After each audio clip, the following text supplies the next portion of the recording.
holiday season is often described as the most wonderful time of the year. It's filled with traditions, music, gatherings, and memories.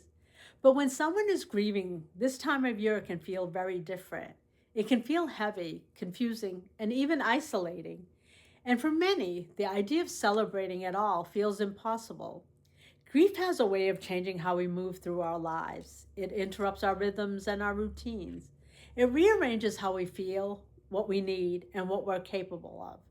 And while the rest of the world may seem to carry on, shopping, decorating, singing, those who are grieving often find themselves feeling out of sync with everything around them. One of the hardest parts of grieving during the holidays is a contrast we notice. The world seems to be loud with joy, while your heart feels quiet, broken, or maybe even angry. Everywhere you look, there are reminders of who's missing, reminders of moments that you once shared, reminders of traditions that now feel incomplete. And it's important to acknowledge something that's very real and very common. In the first year after a loss, many people simply do not want to celebrate the holidays at all. And that's okay. The first year of grief is full of firsts. The first birthday without them, the first anniversary date of their passing, the first time you hear their favorite song and realize they're not there to sing it. And the holidays are often the biggest firsts of all. For some, the idea of putting up a tree, cooking a family recipe, or sitting at a table with an empty chair is just too painful. For others, the energy to participate simply isn't there. Grief is exhausting. It takes mental, emotional, and physical effort just to get through a normal day, much less a holiday that demands joy, socializing, and tradition. So if the first year looks like doing nothing, if it feels like staying home, keeping things quiet, or letting the day pass without any kind of celebration, that can be an act of self-care. That can be exactly what you need to survive the season. But while it's understandable not to celebrate in that first year, it's also important to recognize that the years after can look different. Not because the grief disappears, it won't. Not because you get over your loss, you don't. But because grief evolves and you evolve with it. This is where planning becomes important. You don't need to plan during the first year. The first year is often about the emotional triage, doing what you must do to get through the shock, the weight, and the unfamiliarity of living life without someone you love.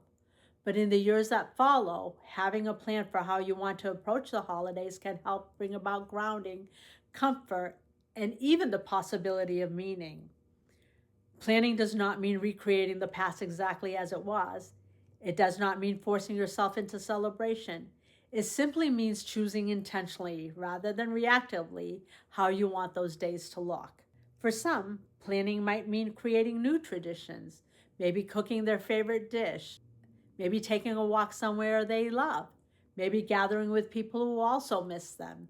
These rituals can become a way of keeping connections alive, gentle reminders that love doesn't end, even though life changes.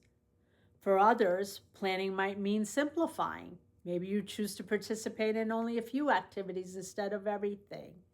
Maybe you set boundaries around what you can and cannot handle. Maybe you allow yourself to leave gatherings early or skip certain traditions that feel too painful. It might just mean that you will spend the day with somebody instead of sitting at home alone. And for some, planning might mean slowly reintroducing joy, not as a betrayal of the person you lost, but as a continuation of the life they would want you to live. Grief often brings about guilt around feeling good again, but a part of healing is realizing that joy and sorrow can coexist. You can laugh and still be grieving. You can celebrate and still miss them. And you can move forward without moving on. Having a plan in place for years after grief begins doesn't guarantee an easy holiday. There will still be hard moments. A smell, a song, a tradition, or a memory can bring loss back to the surface in an instant. But planning gives you a sense of agency. It helps you to feel prepared instead of overwhelmed. And it makes room for grief while also making room for life. It may also help to come up with a support plan. This might include choosing one person you can check in with when you're struggling during a holiday gathering. It might mean letting others know ahead of time what you can handle emotionally. And it might mean having an exit plan or a safe space to step away if things feel too heavy. And maybe the most important thing to remember is this: grief doesn't ask you to be who you were before, it asks you to learn who you are now. The holidays will shift. They may feel unfamiliar for a while, even uncomfortable, but that doesn't mean that they're lost forever.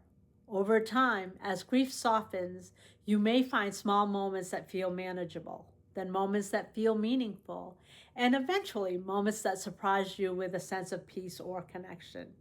You're not expected to rush towards celebration. You're not expected to get back to normal. What you can do is to take small steps towards shaping the holidays into something that fits the life that you're living today.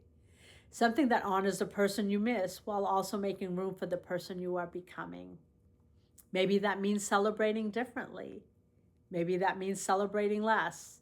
Or maybe one day it means celebrating again with a mix of joy and sorrow, love and memory, all woven together. There's no single right way to move forward, but there is a path forward, and you're allowed to walk it at your own pace. If you found this video helpful, please like, subscribe, or share it with somebody who might be grieving this holiday season. Please leave a comment below with the things that might have helped you with getting through the holidays. I would love to hear from you. Thank you for watching, and until next time, be well.